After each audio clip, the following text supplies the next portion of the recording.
দুই লাইন কবিতা শুরু করি। পাঞ্জেরি কবিতা শেখ ফরুক আহমেদের কবিতা এটা বের করেছি। আমি তার সাথে কয়েকটা লাইন বলবো আর কি, এটা কৃষি ব্যাংকের সাথে যায়, এই জন্য ওই কবিতা দিয়ে শুরু করছি।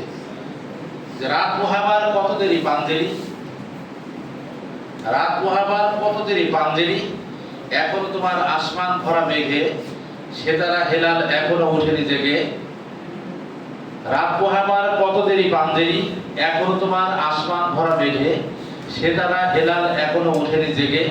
তুমি মাছ তুলে আমি দাঁড় টানি ভুলে, অসীম কুয়াশা জাগে শূন্যতা ঘেরি। দিগল রাতের শ্রান্ত সফর শেষে কোন দরিয়ার কালো দিগন্তে আমরা পড়েছি এসে। এ কি ঘনশিয়া জিন্দেগানির বাপ, তোলে বসে ব্যথিত দিলের তুফান শ্রান্ত ঘাপ।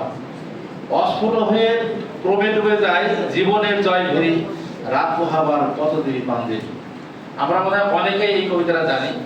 আর এই কবিতাটা আমার খুব জানতে ইচ্ছে করছে জন্য, কারণ আমি খুবই দরিদ্র ঘরের ছেলে।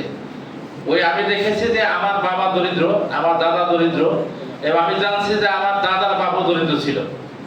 এর আগে আমার দাদার যিনি দাদা ছিলেন তার নামটা পর্যন্ত জানি। তার মানে আমি দেখলাম আমাদের পরিবারে অন্তত 100 বছর যাবত এই দারিদ্রের খেলা চলছে। একেবারে ফরুক আহমেদের কবিতার সাথে মিলে গেল। মুসলিম বিশ্বকে নিয়ে মূলত কবিতার লেখা, যে মুসলিম বিশ্বের নেতৃত্ব কিভাবে নেতৃত্ব দিচ্ছে এবং মুসলমানরা কিভাবে মার খাচ্ছে, তারা মাথা উঁচুকে দাঁড়াইতে পারতেছে না। এই কষ্টবোধ থেকে কিন্তু ফরুক আহমেদের এই কবিতাটা এখানে বললাম এই জন্য, বাংলাদেশ কৃষি ব্যাংক প্রায় 70-72 বছর বয়স, মাশাআল্লাহ কখনোই লাভের মুক্তিতে দেখেনি। আমরা যারা কাজ করি, আমি বলি যে আমি বিকেবি ডিএমডি, মানে আমি বিকেবি লস করে, আমিও কিন্তু একজন, আমি কিন্তু বিকেবি কিন্তু লসের, আমিও কিন্তু লসের ডিএমডি। আমরা যারা এই ব্যাংকে কাজ করি, আমরা কিন্তু লসের অফিসার, লসের ডিজিএম, লসের জিএম। আমরা সবাই কিন্তু আমাদের নামের সাথে কিন্তু লস কিন্তু লেখা থাকবে। আমরা যখন কর্মকর্তা হিসেবে আমাদের লেখা থাকে জিএম অমুক, ডিএমডি অমুক, ঠিক এরকম লস ব্যাংকে চাকরি করি বলে আমরা কিন্তু সবাই কিন্তু লস ব্যাংকার হিসেবে কিন্তু এই জাতির কাছে কিন্তু বিবেচিত।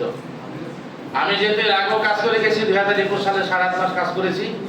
আবার এর মাঝখানে এখান থেকে ডিএমডি হয়ে বেসিক ব্যাংকে যাই, ওখানে 1.5 বছর কাজ করি। ওখান থেকে আবার রাকাবে চলে যাই, সেখানেও 1.5 বছর কাজ করে আবার কিন্তু আপনাদের কাছে ফিরে এসেছি। রূপালী ব্যাংকে জয়েন করেছি 1998 সালে সিনিয়র অফিসার পদে। আর আজকে কিন্তু এই দীর্ঘ সময় পরে প্রায় 27 বছর চাকরি আবার কিন্তু আপনাদের কাছে ফিরে এসেছি।